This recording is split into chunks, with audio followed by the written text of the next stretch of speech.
Throughout America's history, there have been some years that simply rolled into the next without much notice or fanfare. And then there are the years that come along once in a generation, the kind that mark a clean break from a troubled past and set a new course for our nation. This is one of those years. We start 2009 in the midst of a crisis unlike any we have seen in our lifetime, a crisis that has only deepened over the last few weeks. Nearly 2 million jobs have been now lost, and on Friday we're likely to learn that we lost more jobs last year than at any time since World War II.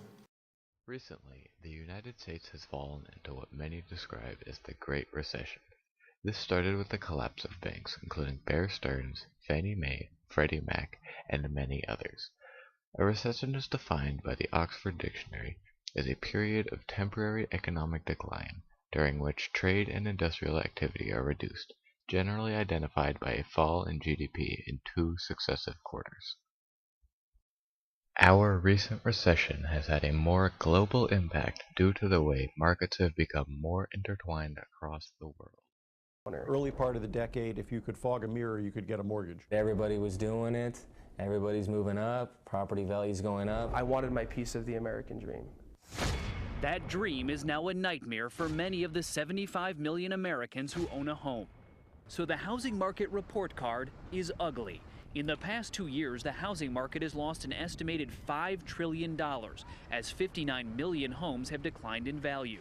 Nearly 1 in 4 homeowners, 10.7 million households nationwide, are underwater on their mortgages. They owe more than their home is now worth. The foreclosure crisis facing America during the recession goes hand in hand with the housing bubble. This was when housing prices increased due to an increase in demand. Housing bubbles usually start with an increase in demand coupled with limited supply, which takes a relatively long period to catch up with increasing demand. Speculators enter the market, believing that profits can be made through short-term buying and selling. This drives up demand even further.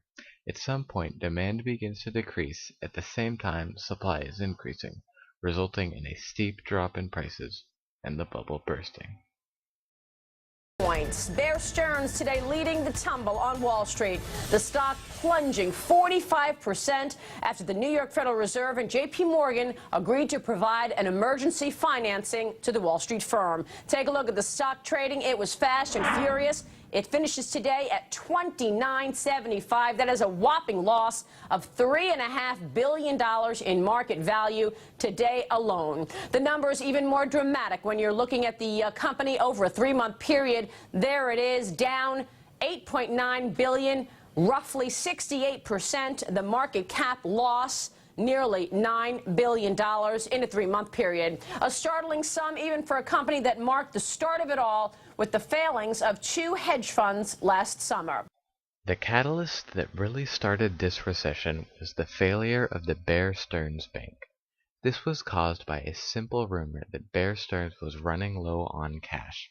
This rumor was false. They had around $18 billion at the time, but nonetheless the rumor took its toll.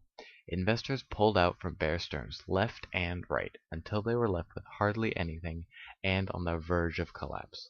The government had to intervene to keep Bear Stearns from going under, since, after much review, it was decided that Bear Stearns had so many default swap agreements that if they were going to go under, they would not be able to repay their debts, and the result would be catastrophic. A default swap agreement means that if a group, in this case Bear Stearns, is unable to continue providing a service, in this case insurance, then the group would pay those they are providing for immediately. This can be a risky agreement for companies that have a chance of going bankrupt, but for an established bank it is usually a very safe action to take. After the entire Bear Stearns debacle had run its course, many banks had been spooked and stopped lending money to other banks entirely. This led to what some economists call a credit crisis.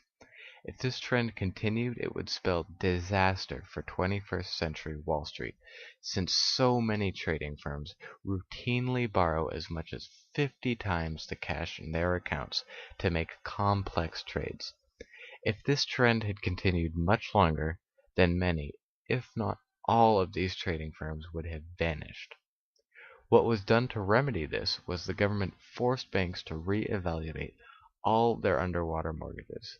This meant that the banks could now say the mortgages were worth less, making more people willing to buy them. Recently, the state of the economy has been improving. A good estimate of economic growth and recovery is the Dow Jones Industrial Index, which has risen from a score of 6,547 on its lowest day during the recession to 12,574 today. This has been a miraculous recovery considering what could have happened had the crisis not have been responded to in the way it was. People still say that the United States economy is in a recession. However, it is not nearly as pressing an issue as it was even 1 year ago. The economy is not nearly back to what it was at pre-recession days. It is, however, making a recovery and is getting better every day.